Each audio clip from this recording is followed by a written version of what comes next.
Welcome to the ReaderHouse Roundtable, where authors from all walks of life come together to discuss the trials, tribulations, and triumphs of publishing their books. I'm your host, Corey Graham. Join us here every Friday night at 8 p.m. or listen anytime via podcast at Spotify, Apple Podcasts, Stitcher, TuneIn, and PodServe, to name just a few. The Author Roundtable is sponsored by ReaderHouse Online Bookstore, where the independent new authors come first. Joining me right now here at the ReaderHouse Author Roundtable is author Matt Gannaway. Matt, welcome to the show. Thanks for being here. Thank you. It's good to be here. It's really exciting. You have a new book out in stores now called The Darkness Lies. Matt, I read about this. It sounds really fascinating. Can you tell me what readers can expect here? Yes, the story unfolds, it's about 6 total strangers who all have these dark pasts in their lives, whether it's something that they've done or whether it's something that's happened to them. And they've been carrying these burdens for years. They've been asking these questions for years. And one particular character asks, where was God when all this was happening to him? And all of a sudden, this one day, they all receive a mysterious invitation. They never have a sender information on it. There's no name or any kind of contact information. All it has is an address to an old mysterious mansion that they thought was abandoned. So, of course, they're really curious about it. They're really skeptical and decided, I'm not going, it's too dangerous, But as the events throughout the week unfold, they keep having visions and dreams of these paths. So all of a sudden they decided, it wouldn't hurt to at least just check it out. And if things don't look good, we can just leave. They make it to the mansion and it's totally abandoned. And as they're sitting there, they realize there's no one coming. So as they get up to leave, they realize that the door is locked. They're trapped inside the mansion. The windows won't bust. The cell phones won't work. So they can't call for help. So they're really at the mercy of whoever or whatever is living inside the mansion. So as they go from room to room, they realize that there's a force inside there that's trapped them inside, and it's bringing out their past to haunt them. The main point of the force is destruction. That's the end goal. They feel this sort of guilt and shame and condemnation that's washing over them that they didn't feel even when these things were happening to them or when they were causing these things. I got a little bit of inspiration from this. About 6 years ago, I was talking to a friend from church. He was talking about how he went up for prayer, and the minister prayed for him about something that happened in his life. I can't remember what it was, but something really dark had happened. And he asked the question, where was God when all this was going on? I won't tell you what the minister said because I would give away the ending to the book. But I've been writing since I was little, off and on, just different stories. I was influenced by a lot of writers like Bill Myers, Ted Decker, Frank Peretti. And I think it's about 2 years before I started writing this book.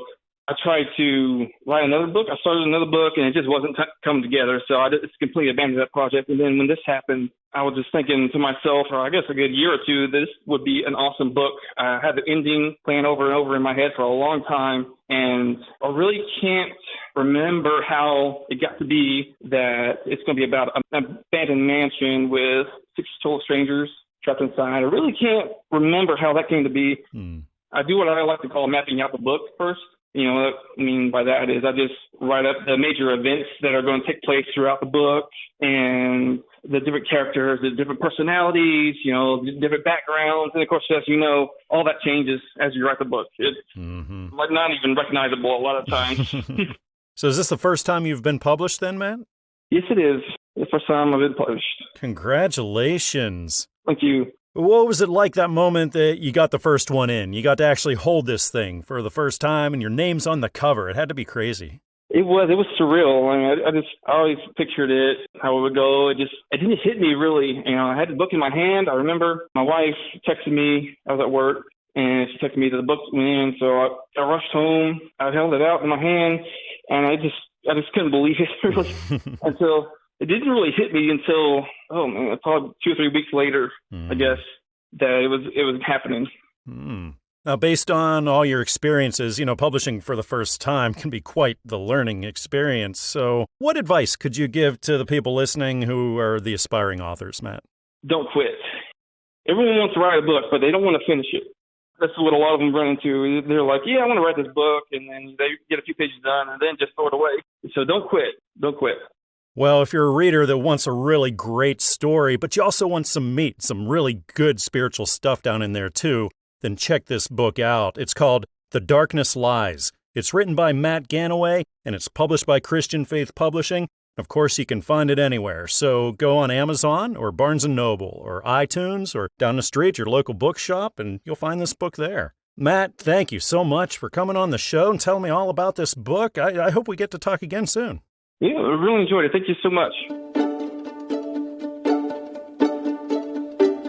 Salvation, A Call to Unity. That's the name of the new book in stores right now. It's written by Gerald R. Wessels, and we're going to talk all about this book right here at the ReaderHouse Author Roundtable. Gerald is joining me now. Gerald, welcome. Thank you for being here. And thank you for having me here. It's my pleasure. It's exciting. Salvation, A Call to Unity is out there for everyone now. Gerald, can you tell me what readers will find when they open this up? Well, the first thing, it is not an easy read. I'll just simply say that up front. There's a lot of scriptural reference in it. Even some of the pastors that I've talked to who've read the book, they'll have to go back and read and reread the passages to get the complete meaning each time. So if you're looking for a light read, this book is not for you.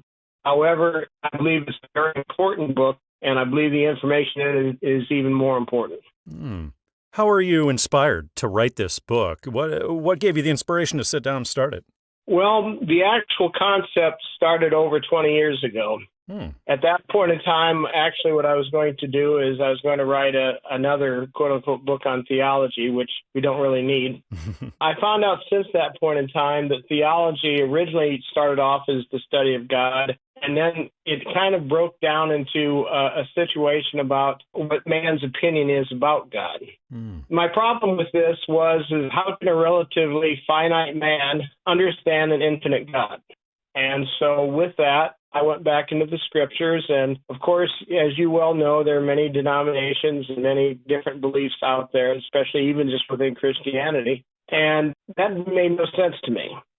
I mean, if there's one God and if the Bible is talking about that same God, it seems like everyone should be, more or less on the same page. So that's what got me started into the study of the different theologies and comparing them and their beliefs to what God's Word actually says. And so what I tried to do, because my goal is to bring unity to the body of Christ, I tried to go through and I went into some pretty, I want to say this, delicate theologies that many people stand for. And I was trying to show it's not my opinion that counts, it's how their theologies stand up against the Word of God. And with that, I try to use the Bible as the main author and not myself. And again, the stimulus is to get individuals to realize that Christians have a lot more that they are in agreement with than what they are in disagreement with. And my goal was, again, to get unity brought back into the body of Christ. Then, Gerald, this is a book primarily for believers. Would non-believers get anything, do you think? Actually, I think they would, because there's so much misteaching out there. I really believe that anyone who's willing to take the time and sit down and read it, it wasn't intended to be a difficult read, but it is a read that you are going to have to stop and think and, comprehend it before you proceed. Gerald, what does your writing background look like? Have you ever done anything like this before? Nothing like this as far as a book. I did do a thesis when I was in grad school, but that, of course, is nothing in comparison to what this book was about. I could imagine this took you an awful long time to write and get published. Is that the case? Basically, I was reinvigorated around the first of last year, and so I had taken all of my notes and all the different thoughts that I've had, and I just sat down and I decided this is now my priority. I'm going to finish it while I'm thinking about it. And I probably had it finished within 6 months when I actually came down to writing the whole thing.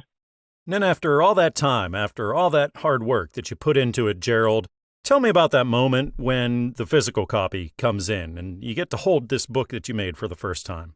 My number one feeling, I guess you could say, was relief, because this has been something that has been important to me for so many years. And I always wanted to have it completed, and it was just a huge relief that I actually got it finished and got it completed. It's just like any other goal. Once you have a goal, once it's finished, you're just so, I guess you could use the word thrilled that it's done. So I guess that's basically the best way I could put it. Well, unity is something that the Christian church is definitely in need of. This book is called Salvation, A Call to Unity. It's written by Gerald R. Wessels, and it's published by Christian Faith Publishing. It's available everywhere: Amazon, Barnes & Noble, iTunes, and traditional brick-and-mortar stores. Gerald, thank you again for joining me, telling me all about Salvation, A Call to Unity. I had a nice time chatting tonight. It's my pleasure, and you have a blessed day. Joining me right now here at the ReaderHouse Author Roundtable is author Heather Virgulto. Heather, thank you so much for joining me tonight. Thank you for having me. It's my pleasure. You got a new book out, and I love the topic. It's all about rescue dogs. It's called Rescue Me, a story about Bella and Jack's rescue dogs. So, Heather, can you tell me what readers can expect here? Well, it's a children's book, and basically it's a journey of two dogs. One I rescued and one my boyfriend rescued, and, kind of came together, and just the love and joy that they have brought us. And it's just amazing how wonderful rescues are. I've had them before. So basically it's about them, and hopefully I'll be able to write another one, keep going and write the next one about their journey and what we do and the love they have to give back. Heather, what was the spark that made you think, hey, I got to sit down and write this book?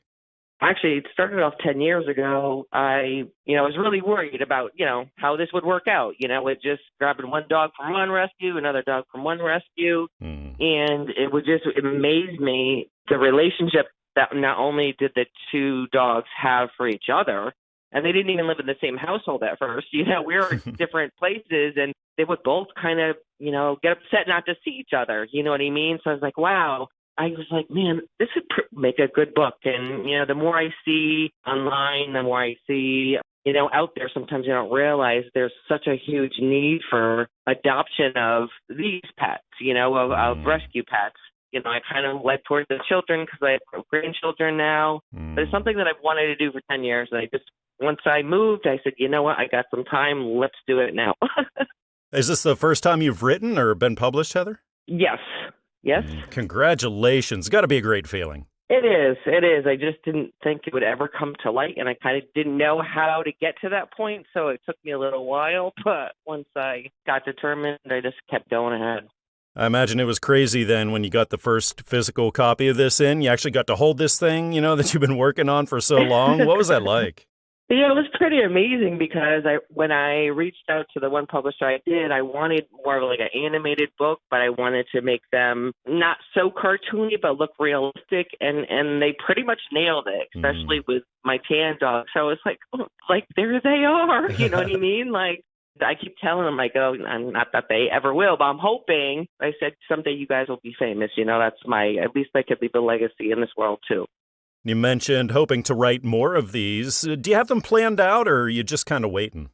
No, I have them planned out. I have the second one written already, but I'm waiting to see. I just wanted to see how this one would do. It wasn't really about, okay, I'm going to be a famous author. It was more about, let's try to get this book out to children to give them a different perspective on, rescue dogs, or, even not as a child, but even when they get older and as an adult, maybe just putting that in their mind as an option. And I love what you're doing. Not only are you raising awareness about the wonderfulness and how much love that rescue animals have, but you're also making people aware of how much of a need that shelters and places like that, they need resources. Exactly. And, that's the thing. I figured, too, once this goes on, hopefully I'll be able to I know I'm trying to get the Facebook page up and Instagram, but I'd like to share the links constantly of rescues that need help or that reach out to me. I actually reached out to the publisher because I want to send copies, around just for people to donate, at a local shelter, or you adopt a dog, you get a book type of thing, That's my goal. That's my end goal. Now, when you look back over it all now, what's the most rewarding aspect for you of now being a published author? It's one thing. I'm happy I decided on something. I put my mind to it and I did it. It's just a journey, and a growing experience for myself. And I just hope to, do some good in the world.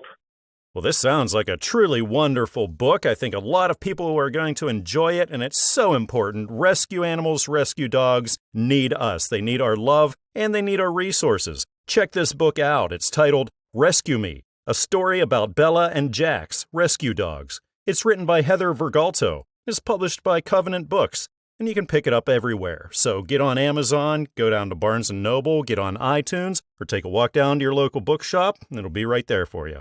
Heather, what a joy it's been having you on the show, learning about your work, everything you're doing for rescue animals. Thank you so much for being here. Thank you so much.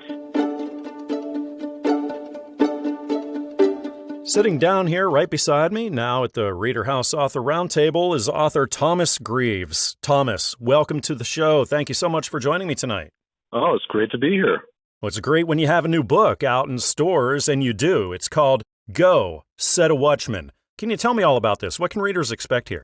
Yeah, it's finding and answering the call on my life. I was a career military guy for 21 years and didn't realize at the time what it was all about, but I just felt the call to serve in that way. And then after I got out, it's like, I asked God, I said, well, what's next? And he gave me an answer that I was supposed to be a watchman. And that's how he manifested that with me. But you know what the Hebrew trumpet is?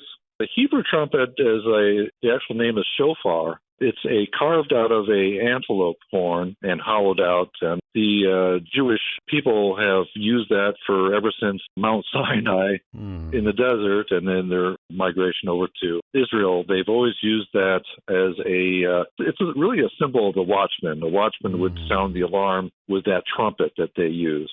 And, from mountaintop to mountaintop, they would sound the alarm that say an invading army or a disaster is coming, or just to send a message, to be alert, to be aware. So that's where it came from. It's a hollowed out horn. It can be as small as like maybe 8 inches all the way up to, almost 3 feet.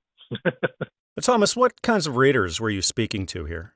I'm looking at the ones who are largely, religious people, believers that would know of how Israel and America are tied in to each other. That's the audience I'm addressing. I'm addressing everybody to believe in this God that we believe in and to explain why, he's just the king of the universe.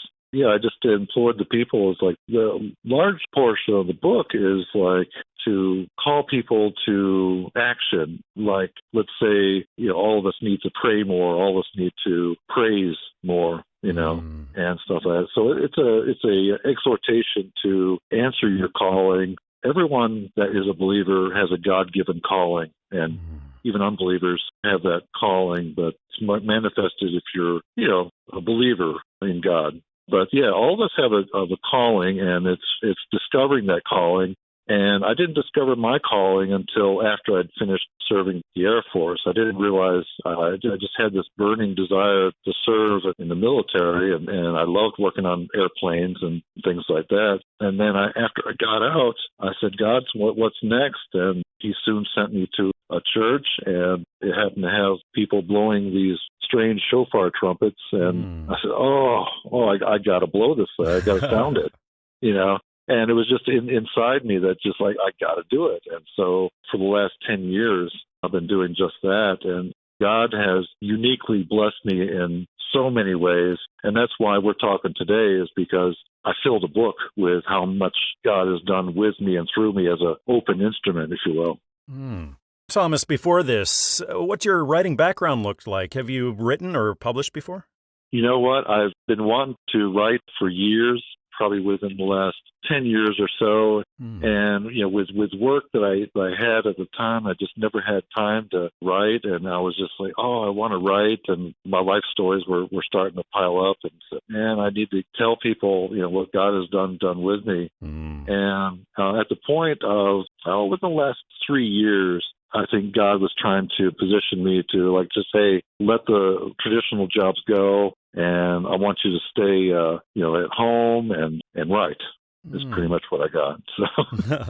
Well, we all do have a God-given calling, and this book is going to help you get a little bit closer to figuring that out. It's called Go, Set a Watchman.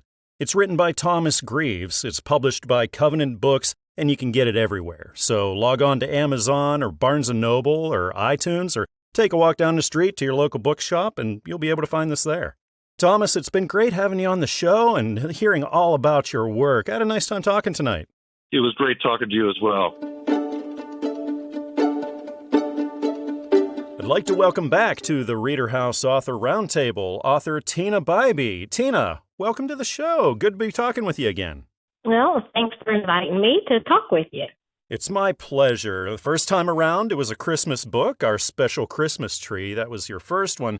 But now you have another one out. It's called Addie, Maddie, and Maya, The Gifting Boots. Yes. Tina, can you tell me about this one? Addie, Maddie, and Maya, The Gifting Boots is about three close cousins who enjoy spending time with their family. They are gathering with their family at their grandmother's house for Easter dinner. And after dinner, the grandmother sits down with her Bible and reads about different events in Jesus' life, which correspond with the gifts from her as she presents it to each of the children. And what sorts of children did you have in mind? What age range do you think would be best? Well, the age range could be preschool to second grade. The book can actually be read to preschool children. And Tina, where did the inspiration for this come from? How'd you get the idea for this story? Well, actually, one of my granddaughters came up with the title of the book, and she actually helped me with the idea as well. How long of a process was this for you once you got that idea and started sitting down, writing it, and hammering this out? Well, actually, from start to finish, I think it took basically about a year. Now, compared to your first book, our special Christmas tree, was this one easier, being that you've done it before? Yeah, actually, I think it was a little bit easier. It seems like once you publish one book and then you start writing, it seems like it's just a continuous cycle that you can just keep writing. Man, does that ever get old for you, Tina? Whenever you get that first copy in, you see that book for the first time? Oh, it was exciting. It was very exciting to get the copy. So this is book 2. Now you're thinking of book 3, writing more in the future? Yes, actually, I have published 8 children's books, and Wow. I do have another one that I'm working on. So I do have hopes of publishing many more. Fantastic. And I'm sure you've learned an awful lot along the way of doing this, Tina. So considering all you've been through and everything you've learned from publishing so far, what advice could you give to people out there listening who want to start publishing themselves? Well, the very first thing that actually helped me is joining a group that's on like Facebook or any social media platform. If you have support from other authors, that really does help. And then you can ask a lot of questions. What happens if you get stuck for ideas? What if you want to write, but you don't know where to go next, or you don't even know what to write about? Tina, how do you get your ideas? Well, I actually get my ideas from my grandchildren. I observe them and follow their interests. And then if I see something that, oh, this will be a great story, I'll just write it down in my journal. So it's actually a great idea to keep a journal so that you can jot ideas down. Absolutely. Tina, do you have a daily routine for writing, like maybe writing in the morning or writing at night, or do you just find yourself writing whenever you're inspired or whenever you find that time? Yes, when I find the time and when I am inspired by an event or something, then I'll just run in the house and just write it down. With children's books, we've talked about the illustrations and how you've got to write the book, but then you have to illustrate it. You have to visually interpret that story. Tina, how challenging is that for you? That is very challenging. It's a little bit of a process. I am not an artist myself, so it takes some time to actually sketch out some ideas and try to come up with some ideas. But eventually it does. It comes through. It works out. Now, Tina, it's obvious that you love to write and you just love doing this. For you, what's the most rewarding thing about it all? The most rewarding is watching the expressions on children's faces when I read the books to them. Their smiles are priceless. And Tina, when it comes to the kinds of things that you create, who inspires you? I know you have strong relationships in your family. Are there any others who have a big impact on your life? Yes, actually, I am a paraprofessional, so I work in a preschool, and a lot of those children actually inspire me. I mean, just working with them daily, there is so much inspiration.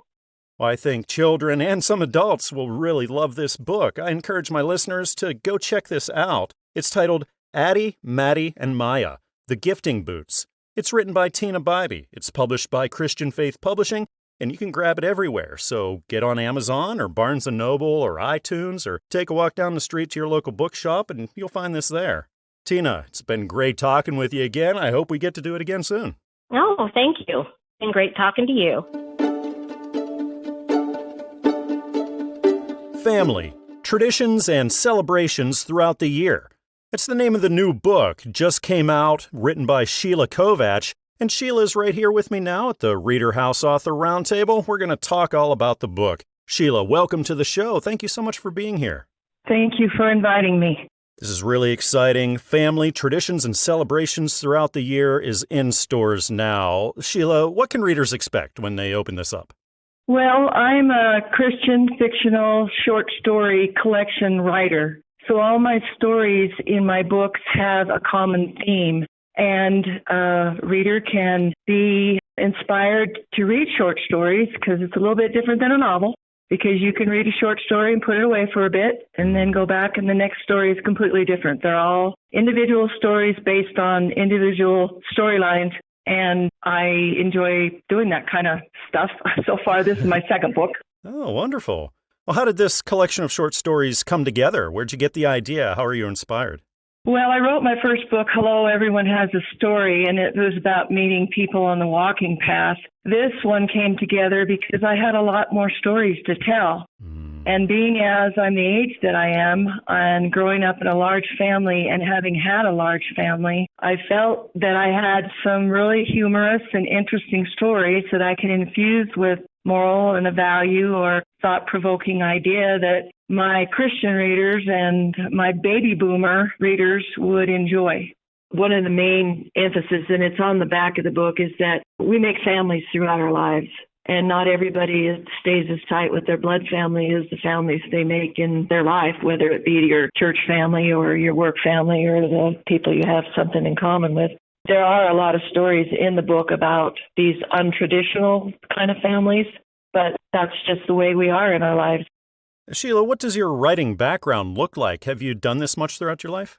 No, I didn't even write until I was 60 years old, even though I was interested in writing. I just felt motivated and pushed to do it. And I kept thinking of these stories in my head, and I finally decided to put them down on paper. And as I began to write, I created more and more stories, and my husband and my daughter indicated that, hey, Mom, if you just write a few more stories, maybe you could make enough for a book. How long of a time frame are we talking about from when you first decided, hey, I'm going to sit down and start writing, clear up until you got to put the books together? Well, it took a little bit to put the first one together, but it came together a lot more quickly than the second book. The second book, well, I'll just say this, I'll be 66 in August. So in the 6-year span, I've got completed 2 books, but I've actually written 78 stories. Wow. Because there's 40 stories in the first book and there's 38 in the family. It took a long time for finding a publisher because I was unknown. I've put myself in a very special niche because I'm a Christian writer. I'm also a short story collection writer, but they're fictional. My stories are very similar to chicken soup from the soul kinds of stories that are in those books. Even though those are all true stories, mine are fictional, but it has the same flavor. I love it. Sheila, do you think you'll be releasing a third book? I do have the outlines for several stories for a third book. I'm kind of interested in doing the third book. I mostly write in the winter time, so I probably won't be putting a whole lot together this summer because my husband and I do a lot of stuff. We travel a lot and we do a lot of things. We live in wonderful Wyoming, and believe me, we're out in the country all the time. We're either mushroom hunting or horn hunting, or we're regular hunting or just sightseeing and scouting for animals and those kinds of things. It's the wonderful opportunities we have living in Wyoming. So I probably won't really sit down and get real serious about it until later, once winter comes. Well, I think a lot of readers are going to love the positivity in this book, and I encourage everyone out there to go check it out. The title is Family, Traditions and Celebrations Throughout the Year. This is written by Sheila Kovach. It's published by Christian Faith Publishing, and it's available everywhere. So go to Amazon or Barnes & Noble or iTunes or your local bookstore, and you'll be able to find this there. Sheila, it's been great talking with you tonight. Thank you so much again for joining me. Well, thank you so much for giving me this opportunity to tell my stories and to let others know that it's available for them to also maybe possibly sit down and write some stuff about their families and their traditions and celebrations. The Coach as a Leader. That's the name of the new book. It just hit stores. It's written by Cristina Bejar, and Cristina is sitting down right here with me now at the ReaderHouse Author Roundtable. We get to talk all about this book. Cristina, welcome to the show. I really appreciate you being here today. It's my pleasure. Thank you. It's my pleasure to have you here. Cristina, what can readers expect when they open up The Coach as a Leader? What's this all about? This book is all about, it's a discussion between a leader and a subordinate, and she is preparing him to become a leader himself. So it's an analogy between coach of a team of horses, and actually it's really a simplistic overview of what it means to lead a team. Cristina, it's really interesting that you use that analogy, the coach and his team of horses. How did you get that idea? Well, I've been teaching it for around 18 years during my leadership consulting training sessions for supervisors and managers, and it always brought up a response of positivity, that they had such a deep insight on what it means to be a leader really. Sometimes we overlook terms like what does it mean to be a supervisor, or what does it mean to lead a team? What does it mean to be an autocratic leader or someone who cares for his team? Cristina, what does your writing background look like? Have you ever written or published before? I wrote poetry a long time ago. I was published as one of the world's best poets, but I stopped writing poetry and focused instead on business and leadership. How long did The Coach as a Leader take you to write once you started getting down and writing it? You won't believe me. It took me 20 minutes. Wow. How is that possible? Because I've been talking about it for 18 years. So sitting down and writing it was really quite simple. It was very easy. It just flowed. I can only imagine when you got that first copy and you got to hold this thing in your hands for the first time that you've been working so hard on, Cristina. What was that moment like for you? Oh, it was amazing. Seeing it in full color with the illustrations of Earl John D'Esposito, my artist, and reading through, wow, I can't describe it. I'm so excited. It's a beautiful book. It is. You mentioned the illustrations, and they are quite beautiful. How did that kind of thing come about? My artist was my student when I was still teaching at university a long time ago. He was a fine arts student, and I contacted him, and I gave him a copy of the manuscript, and he drew them according to his interpretation of the story itself. So when he came back to me with the illustrations, I was blown away, and I said, wow. Together with the story and the illustrations, this one is going to be a good one. It's going to be a great book. What are the chances that you'll be writing more and we'll see more from you published in the future? I'm thinking of writing another book soon, but maybe it'll take another year.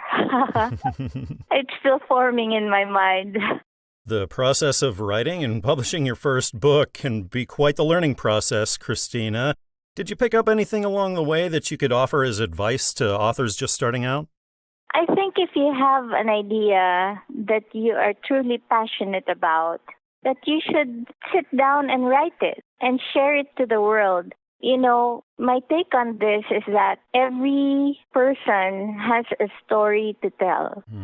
And if it is just even one simple story to tell it, because the world will benefit from it. I know a lot of people are going to get a lot out of this book, and I encourage those listening out there to check it out. It's titled The Coach as a Leader. It's written by Cristina Bejar and is published by Christian Faith Publishing.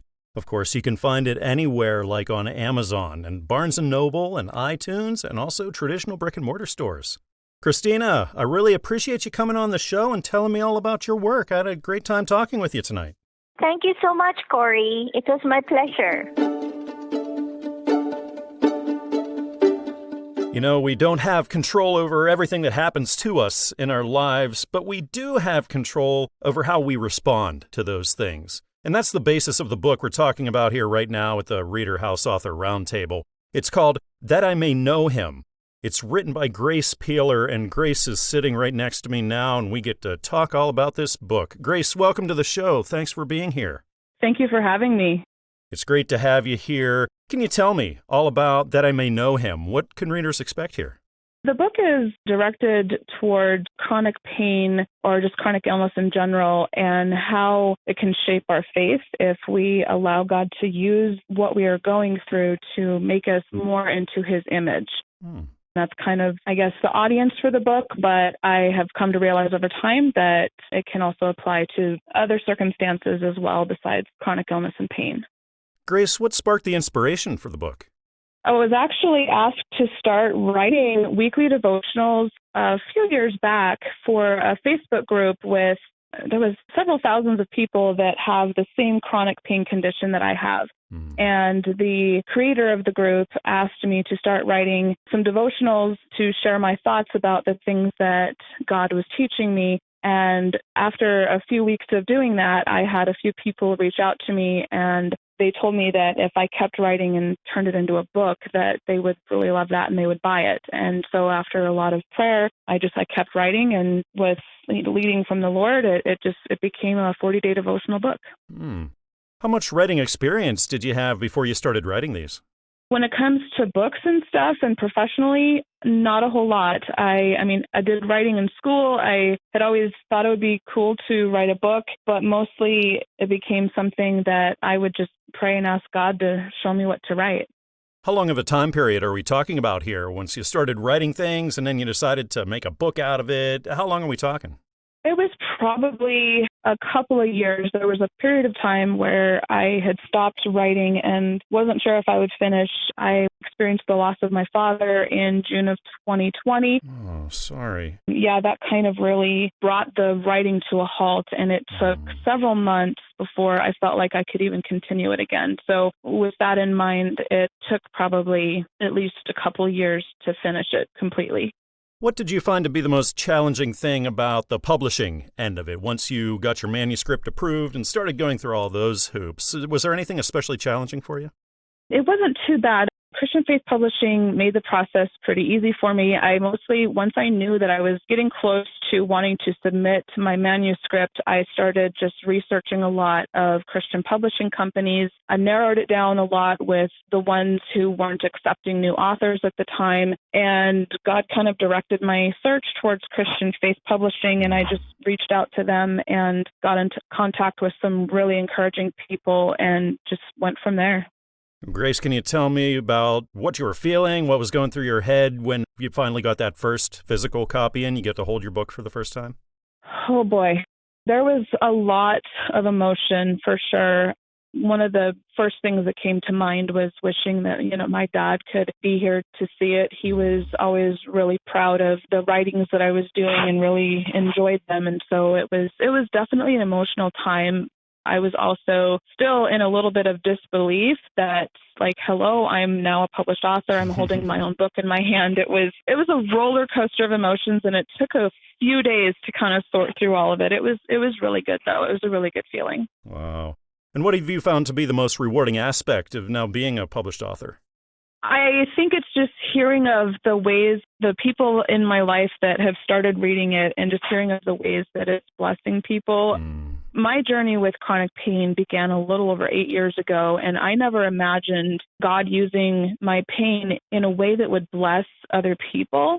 And so for me, it's just been hearing from people who have started reading the book. Well, I know that a lot of people are going to be blessed and helped by this book. It's titled That I May Know Him. It's written by Grace Peeler, and it's published by Christian Faith Publishing, and you can grab it up everywhere. Go to Amazon, go to Barnes & Noble, go to iTunes, or take a walk down the street to your local bookshop. You'll find it there. Grace, thank you for coming on the show, telling me about your work. It was a really great time tonight. It was really great. Thank you for having me. I'd like to welcome back to the ReaderHouse Author Roundtable author Mark Ira Krausman. Mark, thanks for being here again. It's great to talk with you. Yeah, thank you for having me, Corey. Absolutely. I was really excited to talk with you again. You got a sequel to the first book we talked about. This one's Penelope's Plateau of Life and the View of Love of Look. Mark, what's in this one? Well, the first book was A Day in the Life, and that was Lord Knows That Little Bird friend of mine, if you remember. They were very young children. The second book is the sequel, and it's The Life Lived. People ask me about the title, Penelope's Plateau of Life and the View of Love of Look. There's many lessons in life, and sometimes those lessons can be hard. And so, for our listeners, Penelope's Plateau of Life, I think there's a point in life, where you have to make the right decision. You have that choice, and that will come again and again and again. The view, really is that decision you made that follows. Love has a look to it, Corey. You always want to be that loving look. And so that decision at the plateau, wherever you may be in life, if you make the right decision, you take a step back and take a deep breath, the view that you will take in will be the view that you are to have. And so to my readers, that is what my second book is truly all about. How long after the first one did you start on this one? Was this just a natural progression? Yeah, as soon as I've been writing for about 3 years straight, and as soon as you finish one and it goes to editing and through illustration, you're on the second one, because it's just the path that you walk on. It's all in transition. I'm very, very blessed to have accomplished this. Of course, I don't do it alone. I believe that, the Holy Spirit guides you to do these things, of course. What kinds of readers do you have in mind for these books, Mark?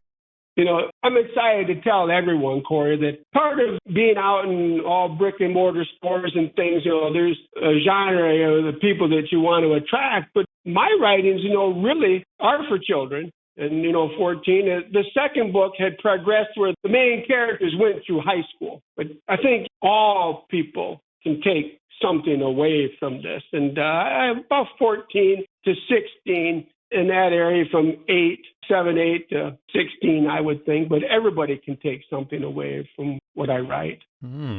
What are the chances, Mark, that this will be a trilogy? Have you thought of another sequel? No, we've already moved on to another book now. The release of the Penelope's Plateau of Life and the View of Love of Look, we're on the verge of that. But I have already written my third, Corey. That's in editing and illustration now, and I have already really thought of the fourth one. So we're just moving forward. Well, that's wonderful. You're awful productive. Do you ever run out of ideas? No, as a matter of fact.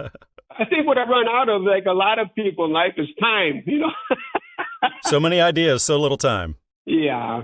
And does it get old for you, Mark, whenever you get that first copy in of that book you've been working so long and hard on, and you get to hold it? I mean, what's that feeling like?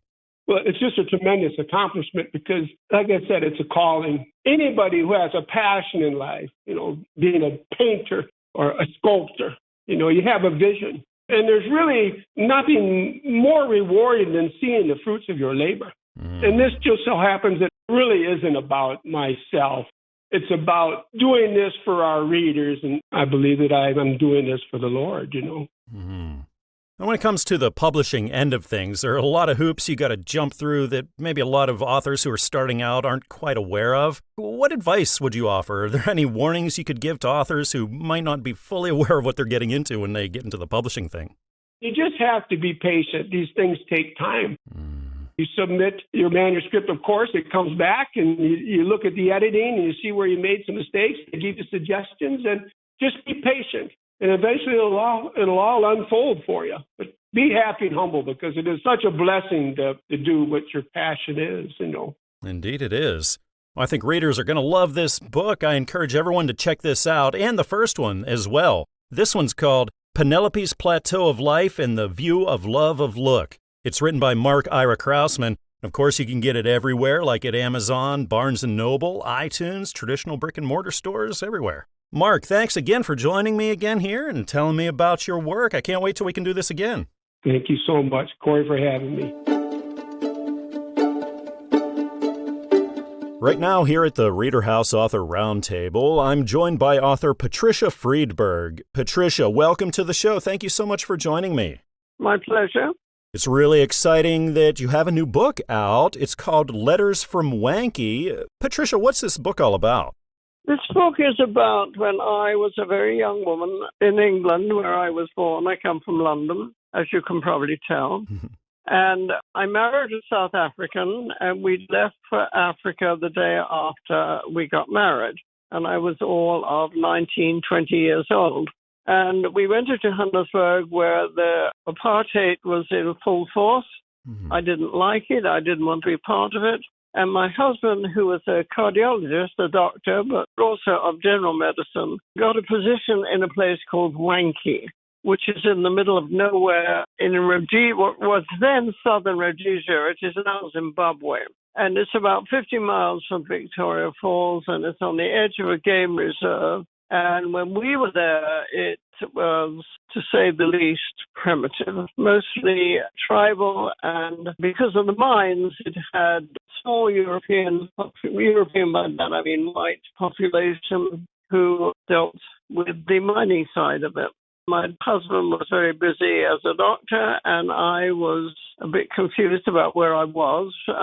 We were given 2 mud huts to live in. Wow. Remember, I'd come from London, and I didn't know what to do with myself. Anyway, I took a walk one day, and you have to remember that being on the edge of a big game reserve, there was often game floating around too. And then the fellow came along in a Jeep, and he said, "Well, you're the doctor's wife?" And I said, "Yes." He said to me, "Can you type?" And I said, "Yes." And he said, "There's a job for you at the Native Commissioner's office, and be there Monday morning." And that's how it all began. And I must have written home 3 or 4 times a week to my parents. And what was in these letters was what was going on at the Native Commissioner's office, which was very tribal. And I was the only girl there. They were all young men from good families in England. I think they were like the aristocrats. They didn't know what to do with them, so they sent them to the colonies. They were a great bunch of people. And I learned a tremendous amount about Africa, which most born South Africans or Rhodesians could never have known because it was tribal. And I was there for 2 years and made close friends with the Native Commissioners, with the husband. I mean, it was just a remarkable job. But coming to the now, I mean, I haven't thought about it for years. I hadn't. And then when my mother died in London, I came across, I would say, about 300 or 400 letters. And they all spoke about what was going on in my life in Wanky. Oh, wow. And I was traveling with my agent because we were dealing with one of my books that I'd written before that called 21 Orchid. And then we brought these letters home back to the United States where I was now living and started to go through the letters. And the memories all came back. And my agent said to me, "You've got a book here." And I said, "I think you're right." And that's how the book came about. I stood outside who that person was in that book and realized what a wonderful experience it was and how much history was in it and how much truth was in it and how much the colonials, who always have a terribly bad name, especially the British, have done or did do at that time, or tribal Africans who had in medicine, in agriculture, in every part of their life. And I became, at a very young age, that's where I learned the facts of life. You just have to read the book to believe it. And it doesn't happen anymore. So it's history, it's geography, and it's true. This is titled Letters from Wanky. It's written by Patricia Friedberg, and it's published by Newman Springs Publishing, and you can get it everywhere. Get it on Amazon or Barnes & Noble or iTunes, or also at your traditional brick-and-mortar store. Patricia, it's been great having you on the show. Thank you so much for telling me all about your work. It's my pleasure. And I just want to let you know that not one word of those letters is untrue. It's a pure factual account of what happens when Europeans help tribal Africans, not hinder. I think that is very important. Absolutely. Well, thanks again, Patricia. Thank you. We hope you enjoyed this edition of the ReaderHouse Author Roundtable, where authors from all walks of life come together to discuss the trials, tribulations, and triumphs of publishing their books. We hope to see you back here every Friday night at 8 p.m. or listen anytime via podcast at Spotify, Apple Podcasts, Stitcher, TuneIn, and PodServe, to name just a few. The Author Roundtable is sponsored by ReaderHouse Online Bookstore, where independent new authors come first.